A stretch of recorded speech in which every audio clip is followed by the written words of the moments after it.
Hi there, I'm Logan Medish, and this is High Caliber History. Smith Wesson built their reputation on making high-quality revolvers, and when the polymer pistol craze began, S&W jumped on the bandwagon as well, and while they still make a wide variety of revolvers, are mostly known for their pistols and ARs today, at least to the younger generation of shooters. There was, however, a brief period of time where Smith & Wesson thought about offering high-quality, American-made bolt-action rifles. The project began in Smith & Wesson's engineering department in December of 1972.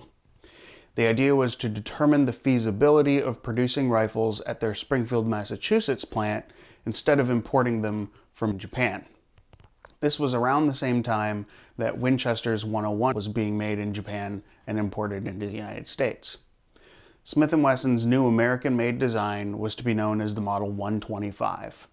The rifles were designed with two different grades. The deluxe grade would have a select European walnut stock with a Monte Carlo comb and contrasting rosewood fore-end tips and pistol grip caps with white line spacers.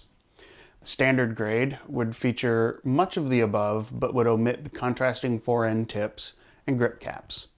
On both grades, the bolt was fluted and chromed, featuring a 60-degree short lift with 3 solid locking lugs.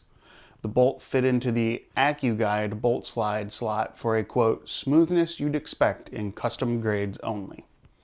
The receiver was drilled and tapped for a scope, with a step-style adjustment rear sight and a hooded front sight featuring a gold bead.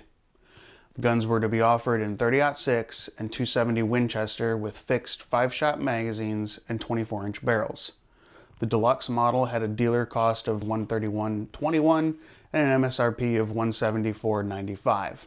The standard model dealer cost was $127.46 and an MSRP of $169.95. Unfortunately, the gun never got off the ground. Testing and market evaluation proved that it was not a practical move for the company, and that a cheaper and better rifle could be imported and sold by S&W instead. As such, the project only lasted a year and was abandoned in 1973. The unfinished barreled actions were reportedly sold as scrap. Even so, it seemed that the gun lingered for a couple years in various pieces of literature. 2 years after the project was scrapped, the 1975 Guns & Ammo Annual advertised the gun for sale. So, how many were made? No one knows for sure. The highest serial number observed puts production at a minimum of 100 guns, if they were all serialized sequentially, which may not have been the case. The standard catalog of Smith & Wesson, generally regarded as the Bible for all things Smith & Wesson, has very scant information about the gun's production. The authors note it as being an incredibly rare model and as few as 5 surviving examples. Of those 5, I'm currently only aware of 2, and neither one is complete. I've never heard of anyone running across a complete gun.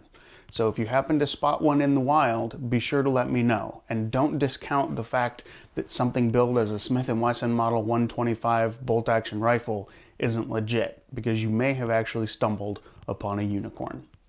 Well, thanks for tuning in to this episode of High Caliber History. I appreciate you watching, and I'll see you on the next episode.